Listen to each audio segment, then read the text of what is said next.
Hey everyone, welcome back to my channel. My name is Siobhan. Today we're going to talk about the pros and cons of the Stalogy notebook. These are just my opinions. I've been using a Stalogy for almost a year now and I have a few things to say. So I hope these tips and these pros and cons help you in determining if you're going to get one, especially now we're in like planner season where we have the 2022 year coming up. So around this time everyone starts to look into different planners to kind of figure out their next system. I do have another video coming to help you to kind of narrow down a planner for 2022, and also a video that is going to show you the process of thinking about how to set up your planner for 2022. So let's jump right into it. So on this little pile of notebooks I have are either previously used, could have been used for quite some time or not a long time, and this one is a different size. So I'm going to get into all of that. So for the pros and cons, I'm going to start with the cons because I feel like we always do the pros first and then you walk away with the cons as the last thing imprinted in your mind because that's what you hear last. So I'm going to do the cons first. So the con number one for these notebooks, and just keep in mind I do really love these kind of notebooks, so I'm not saying it because I don't like it or anything like that. All right, first con, the pages are very thin. And there's a couple cons that is also a pro, depending on the type of person you are and the kind of things that you like in a notebook. So the first con is that the pages are very thin. This may be a pro for some people if you like that thin page. So I would like a happy medium in between. I have this little notebook here, and it's from, I'm not even sure the brand. I got it from a stationery store, and the paper is a little bit thicker, and I feel like this density of paper is like perfect, but I just can't find it. But the Stalogy notebook paper is very thin, and with that it creates a lot of shadowing depending on the type of pen that you're using. So if you are a person that likes the thinner pages, this may be perfect for you. Even though it is thin, there are some workarounds for it, such as the pens that you use to prevent shadowing. The second con is that there's a lot of people call it ghosting or shadowing. It depends on the kind of pen that you use. To minimize the amount of shadowing that takes place is getting a pen that's thin. So I have the Pilot G2. I have the 0.38 mm, and this is the one that I currently use, and you can see there is some shadowing, not a lot as if I were using like the Pilot G2 0.7 mm. I think that 0.7 is a very common point, and also 0.5 is to me very inky, and it shows a lot on the next page. So I don't really like that because when I turn the paper in my notebook, I like to have like a blank, clean slate to start writing on. So it's usually, this is what I'm faced with, which I've gotten over it. I still was able to get my plans done fine without an issue, but that's just another con, is the shadowing. With the paper being so thin, this is the third con, the paper being so thin. If you're a type of person that loves to decorate and to add a lot of things to the page, you may find it a little bit hard because the thinness of the paper sometimes cannot hold up the extra weight that you're putting on it, like stickers or dashboards. The only way to kind of go around that is if you're adding like any type of paper onto the notebook page, try to fill up the entire page so it kind of gives the paper some weight. If you put like just a small piece of paper or sticker on one side, the page tends to become kind of like a lopsided a little bit. because you have that heaviness on one side, and then the other part of the paper is very weak, like this. You see how it goes up and then it just flips down, is because this side has a picture, and the weight of the picture just holds. This is what happens. Not a big thing, but that's just something that I don't really like about it, because I want to get into, sometimes I want to like fully decorate the page, and I've actually made it work sometimes by doubling the page, like my monthly spread for July. This is 2 pages glued together. So the way how I do my monthly pages for this notebook is I actually I have a separate notebook that I use just for taking pages out, and I will cut them down and glue it on top to kind of give the paper some thickness. So I have a thicker paper to kind of work with the decorating aspect of it. So that's why I do that. And the next con is that I don't really have this problem, but I do see it a lot where towards the end of the notebook gets really bulky and you're not able to lay it flat.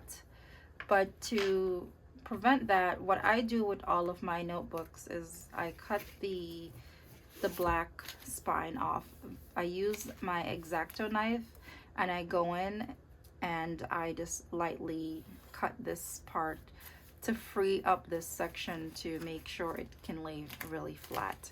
Even though the Stalogy is advertised as laying really flat, if you put a lot of paper in your notebook throughout the year, it's going to get bulkier and bulkier, and then in return it may not lay as flat as you would like. So that's just a hack that I do with all of my Stalogy notebooks. And so, to prevent it from like looking just kind of unsightly with the middle, the spine being exposed, you can get like thick fabric like this in like a craft store. I glue it on here to kind of cover it so it looks like a notebook. So the reason why this is a lot different than having the regular spine covered. I leave a little gap so when the notebook is open, it's still able to open flat. So that's another con that I don't like. Another thing is, depending on where you're using the notebook, if it's not as bright, it can be a little bit hard to see the lines because they're so light. But I also think that's a pro as well, because I do not like dark lines on my paper. But that's something, if you like to write in the evening, at night, in your bed. Sometimes when I'm in my bed and I'm writing in my planner, I have to put my little flashlight on because the lines are so bright. I end up like writing outside of the lines. The next thing is the paper is very sensitive. So when I first started using this planner, I used to put, a lot of stickers and things like that. And if I made a mistake and tried to remove the sticker, even if it's a removable sticker, the paper is not forgiven. It will crinkle up so bad. So you have to be really careful when you put your stickers down, because once you put it down and trying to remove it, it's going to be a real pain to do so. Next thing is the dates at the top. I think this is my last con. I don't have as much cons as I do with pros. So these little dates here, I find that to be kind of useless. One is so tiny, and if it was a little bigger it'd be better, but I think this having the full grid on the page will just give us a couple more lines to write. But this is a con that I don't like this. I wish they would either make one plain without it, or make this a little bit bigger. So pages are very thin, gets a little bit bulgy at the end, can't really lay flat. It's hard to do a lot of decorating because of the thin pages, the shadowing. The lines are very light. The paper is very sensitive if you put stickers on and you're trying to remove it. and the date on the top. Those are just my cons. So not like major cons that's going to kind of deter you. It's just to kind of help prepare you for what you're getting into, especially if you've never used the Stalogy before. These are some of my first, this is the first Stalogy that I actually use. I started October 14th, 2020, and I've been using the Stalogy notebook. Before I get to the con, I just want to share with you, these are actually when I started 2021. I was super confused as far as what I wanted, the setup that I was trying to go for, and I kind of just talked myself into this craziness.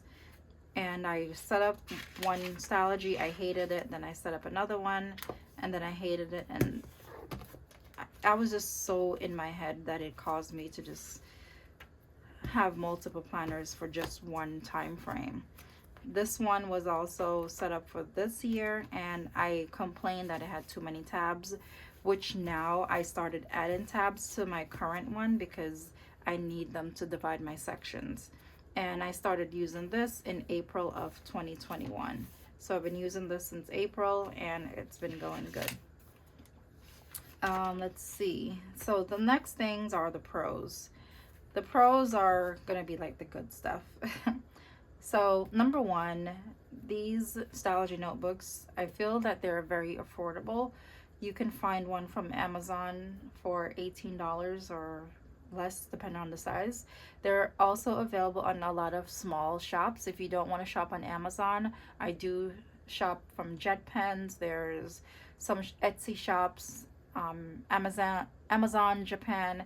There's other places that you can buy this notebook from. You can do local stationery stores if you're in New York. Pretty much all the stationery stores that you can think of sells them. So very cheap. I think the biggest one is like $20 or $24.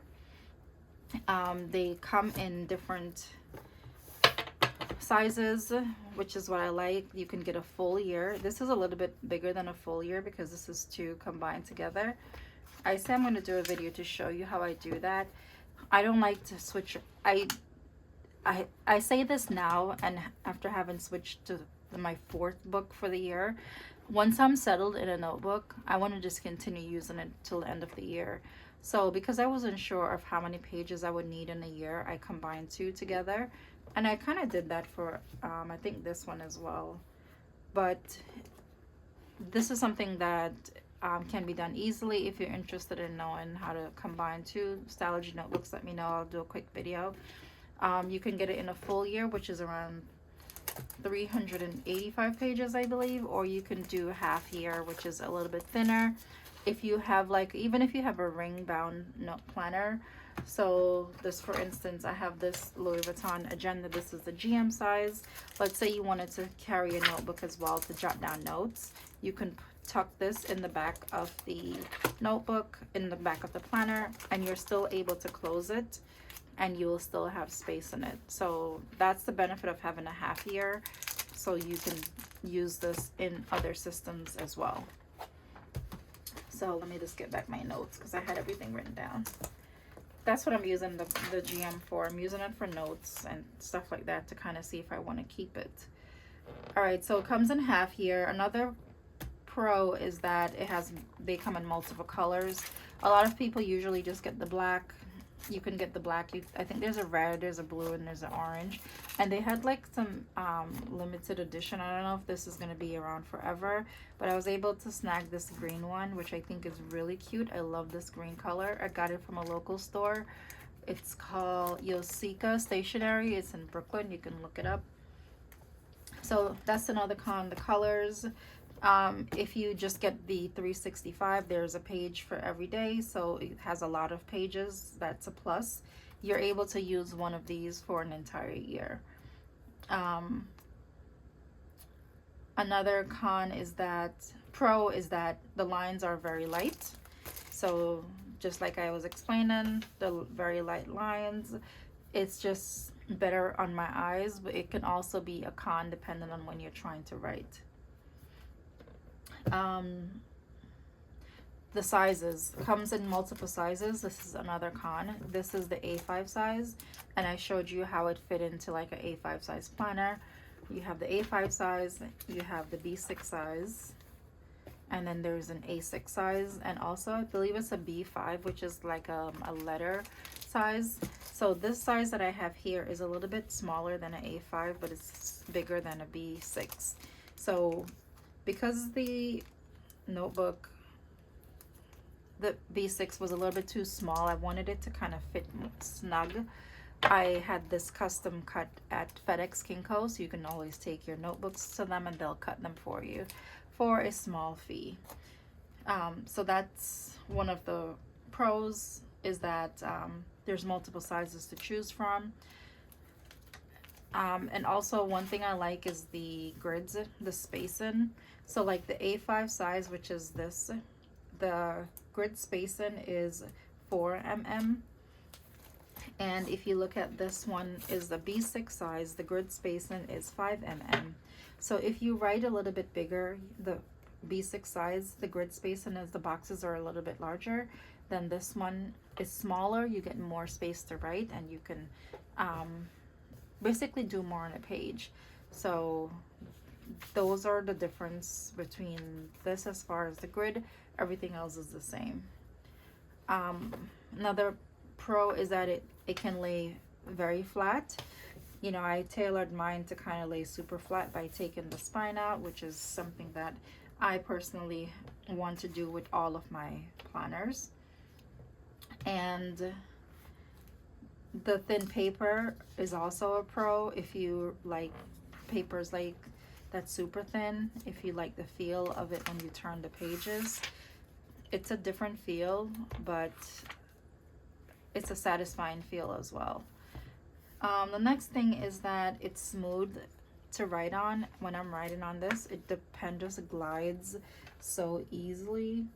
So I don't have, it's just not rough. It's just a really smooth writing process, and I'm not sure if I think I have some videos of me writing in it. It's just a very good feeling when you write. Another pro is that the cover is soft. So a lot of times you have your Stalogy and you want to put it in a cover, like I have mine in a cover. It's a little bit, it makes it feels very stiff when the cover is hard and you put it inside of another cover. So this softer cover allows you to have the flexibility to bend it, and when you put it inside of a cover, it doesn't make the cover feel very boxy and stiff. And one thing with these covers is, if you notice, I remove the covers on all of mine to make my own, because I don't want the black. Even though I do like the black, I don't like the black, so I remove the cover and I make my own. So I either can glue on this or remove it all together. If you see, this one was the first one I did, so I wasn't really sure. I just kind of started out and tried to experiment, and then once I got a little bit better, I started making my own covers. And this is kind of mirror of this, and it just worked out better for me creating my own cover. It gives it some personality, and the black just wasn't for me. So let's see, I think I covered it all. So very affordable, comes in half year if you don't want the bigger size. Comes in multiple colors, multiple sizes. There's a page for every day if you get the full year. It has very light lines, so it's aesthetically pleasing. It looks a lot nicer.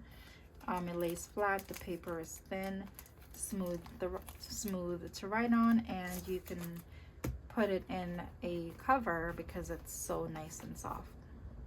So I hope these tips were helpful for you. If you want to see an idea of how chunky one of them can get, I've seen people with bigger chunks, but this is how mine is, and this is what I have remaining, and we're currently towards the end of September. So what I started doing was I started counting the pages just to kind of make sure I'm on track to have at least one page per day in case I wanted to switch to daily. But for the most part, I've been loving the weekly planning, and I always plan ahead weekly, but if there's a day that I need to have one day on its own paper, on its own page, I'll go ahead and do that. Like this Thursday, the August 26th, I created its own day. This is Friday the 27th. You kind of do it based on how your days are, so you don't really need to really follow anyone else. You kind of make this fit your lifestyle. So I have some really good tips on how to set up a Stalogy if you are a little bit intimidated by setting up a notebook. It doesn't have to be a Stalogy, it could be just a blank notebook, to kind of make it work for you. I did go ahead and add my tabs because I started to need them towards the end of the year, because as much as I didn't like the dividers and the sections with my ring planner, I do realize how important it is in staying organized. So these are my tips. I hope you enjoyed them. If you have any questions, leave them below. And as always, thank you for watching this video. I'll see you next time.